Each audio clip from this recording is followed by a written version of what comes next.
제8장. 수아 사람 빌닷이 대답하여 이르되, 네가 어느 때까지 이런 말을 하겠으며 어느 때까지 네 입의 말이 거센 바람과 같겠는가? 하나님이 어찌 정의를 굽게 하시겠으며 전능하신 이가 어찌 공의를 굽게 하시겠는가? 네 자녀들이 주께 죄를 지었으므로 주께서 그들을 그 죄에 버려두셨나니, 네가 만일 하나님을 찾으며 전능하신 이에게 간구하고 또 청결하고 정직하면 반드시 너를 돌보시고 네 의로운 처소를 평안하게 하실 것이라. 네 시작은 미약하였으나 네 나중은 심히 창대하리라. 청하건대 너는 예시대 사람에게 물으며 조상들이 터득한 일을 배울지어다. 우리는 어제부터 있었을 뿐이라 우리는 아는 것이 없으며 세상에 있는 날이 그림자와 같으니라. 그들이 네게 가르쳐 이르지 아니하겠느냐? 그 마음에서 나오는 말을 하지 아니하겠느냐?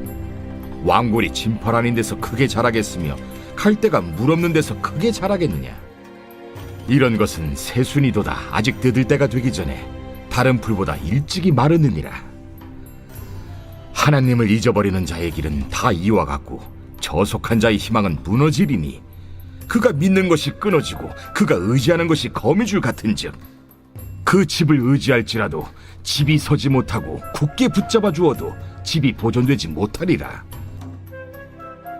그는 햇빛을 받고 물이 올라 그 가지가 동산에 뻗으며 그 뿌리가 돌무더기에 서리어서 돌 가운데로 들어갔을지라도 그곳에서 뽑히면 그 자리도 모른 체하고 이르기를 내가 너를 보지 못하였다 하리니, 그 길의 기쁨은 이와 같고 그 후에 다른 것이 흙에서 나리라.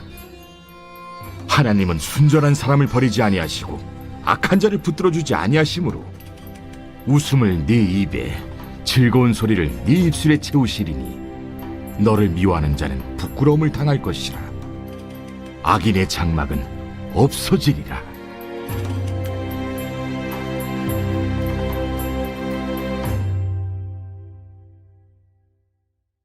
(2021년 3월 12일) 새벽 하나님의 말씀은 욥기 8장입니다. 오늘 본문에는 수아 사람 빌닷이 등장합니다. 빌닷도 친구의 아픔을 품는 자가 아닌 하나님이 정의를 행하신 것이고 내 자녀들이 죄를 지었기 때문이라는 엘리바스의 말을 되풀이하고 있습니다. 우리가 소중히 여기야 할 것은 바로 지금입니다. 그리고 고통 속에 있는 친구입니다. 그리고 그를 행복하게 하는 일입니다. 무슨 말인가 하면 지금 욥에게 필요한 것은 위로입니다. 율법은 죄악에 대한 정죄와 판단이라면 복음은 정죄에 빠진 자를 대신하여 그 죄의 값을 갚아주는 일입니다. 그러려면 어떤 행동을 해야 하겠는가? 우선 아픔을 당한 자를 위해 무엇을 해야 할 것인가를 생각해야 합니다. 욥에게 필요한 것은 지금 율법적으로 강요된 회개의 촉구가 아니라 바로 복음적 위로입니다. 하나님 앞에서 의인은 없습니다. 로마서 3장 10절을 보면 우리 모두 다 죄인이라고 말합니다. 그러기에 구원자 되신 예수님을 바라보아야 하는 것입니다. 우리가 어떤 문제를 분석할 때에 율법적 프레임으로 보면 정죄할 일뿐밖에 없습니다. 그러나 복음적 프레임으로 바라보면 죄로부터 구원을 받아야 할 사람입니다. 즉 하나님 앞에 우리 모두는 동일한 죄인이지만 예수 그리스도를 통해 우리의 죄를 대속하시는 하나님의 은혜 앞으로 나아가도록 힘써야 합니다. 특히 어려움을 당할 때 자신은 물론 타인에 대해서도 율법적 프레임이 아니라 복음적 프레임으로 판단하게 되기를 축복합니다. 4절 7절의 말씀입니다. 내 자녀들이 주께 죄를 지었으므로 주께서 그들을 그 죄에 버려두셨나니, 내가 만일 하나님을 찾으며 전능하신 이에게 간구하고 또 청결하고 정직하면 반드시 너를 돌보시고 내 의로운 처소를 평안하게 하실 것이라. 내 시작은 미약하였으나 내 나중은 심히 창대하리라. 아멘. 특히 7절의 말씀은 사업장에 많이 걸려있는 구절입니다. 그러나 이 말씀은 자녀들이 죄악으로 인해 죽었으니 이제 욥이 하나님 앞에 회개하면 하나님께서 나중을 창대하게 하실 것이라는 내용입니다. 즉 내 시작은 미약하였으나 내 나중은 심히 창대하리라는 말씀은 당대의 많은 사람들이 사용하는 지혜의 격언이고 덕담이었습니다. 그런데 이 말의 배경에는 이러한 복을 받기 위해서는 반드시 죄악을 회개하고 하나님께 용서를 빌어야 한다는 것입니다. 그러니 이 본문을 떼어서 설교하는 것은 마치 배경 없이 그 내용만 잘라서 설교할 수 있는 우를 범하기가 쉬운 본문입니다. 빌닷이 말하는 미약한 시작은 죄를 지은 욥에 대한 하나님의 심판의 결과로 나타난 고난받는 현재의 아주 미숙한 상태를 의미합니다. 그래서 욥이 이제부터라도 회개하고 청결하게 되어 정직하게 살면 하나님께서 불쌍히 여기셔서 그 나중은 심히 창대한 축복을 받게 된다는 것입니다. 결국 인간이 깨끗해져야 끝이 창대하게 되는 복을 받게 된다는 것입니다. 언뜻 보기에 옳은 말 같고 이러한 내용으로 수많은 설교를 하기도 합니다. 욥기의 결론부를 보면 욥이 실제로 그런 축복을 받은 것도 사실임을 입증하기도 합니다. 그러나 여기에는 욥의 시련이 구체적인 무슨 제약으로부터 기인한다고 하는 윤회적인 인과응보 사상에 기인하는 분석, 그리고 인간의 행위가 깨끗해야만 구원과 복을 받는다는 행위 구원의 사상이라는 잘못된 이론이 있음을 우리가 알아야 합니다. 이제 8절에서 11절의 말씀에도 빌닷은 욥이 과거에 지은 죄의 결과로서 현재의 고난을 당한다는 사실을 강조하기 위해서 선조들의 경험을 끌어들이고 있습니다. 진펄, 즉 늪이 아닌 곳에서 왕골이 어떻게 자라고 물이 없는 곳에서 갈대가 어떻게 크겠느냐는 것입니다. 이 또한 전형적인 인과 응보의 사상입니다. 결국 엘리바스나 빌닷이나 욥의 고난을 죄악의 결과로만 분석하고 있습니다. 결국 인간의 복과 저주는 인간의 행위에 달려 있다는 것입니다. 빌닷의 말대로 하면 하나님의 은혜가 전혀 개입될 여지가 없어 보입니다. 그렇다면 인간의 구원이 율법적 행위로 말미암은 것인가?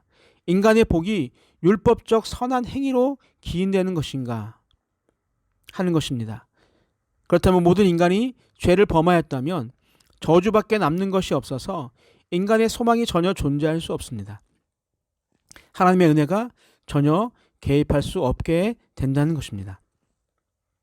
율법주의자들은 하나님의 은혜를 인간의 행위에 희석시키는 잘못을 범하고 말았습니다. 인간이 열심히 하면 복을 받고 열심히 하지 않으면 저주를 받게 될 것이라고 말합니다. 그러나 그렇지 않습니다. 인간의 행위는 언제나 더러운 옷과 같습니다. 마치 아담이 죄를 지어 무화과 나뭇잎으로 몸을 가리는 것과 같습니다. 그러나 이를 보시고 가죽옷을 입혀주시는 하나님의 은혜가 우리를 깨끗하고 정결하게 하는 것입니다. 모두가 홍수 심판을 당할 때 노아에게 먼저 은혜의 옷을 입혀주셨듯이 또 우상을 숭배하던 아브라함을 부르셔서 믿음의 조상이 될 수 있는 은혜를 베풀어 주셨듯이 예수를 믿는 자들을 박해하던 사울을 만나 주셔서 바울로 변화시켜 주시는 은혜를 베풀어 주셨듯이 우리도 예수님을 만나게 하신 하나님의 은혜로 새 옷을 입은 정결한 자들이 된 것입니다. 이것이 바로 하나님의 은혜입니다. 우리의 어떠한 행위도 없었습니다.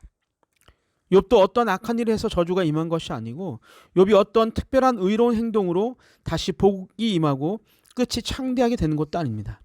오직 하나님의 은혜가 욥에게 임함으로 욥이 자신의 그릇된 생각과 감정들을 씻고 하나님 앞으로 나아가서 연단을 받고 정결하게 되는 것이죠. 우리 모두는 다 죄인입니다. 성도도 목사도 모두 죄인입니다.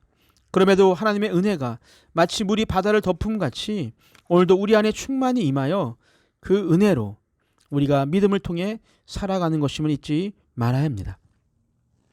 에베소서 2장 8절과 9절을 보면 너희는 그 은혜에 의하여 믿음으로 말미암아 구원을 받았나니 이것은 너희에게서 난 것이 아니요 하나님의 선물이라.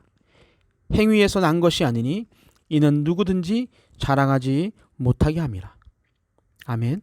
우리는 때때로 고난이 찾아올 때 빌닷처럼 율법적으로 분석하기보다 복음적으로 접근하여 오직 예수 그리스도를 향해 기도하는 자들이 되어야 합니다.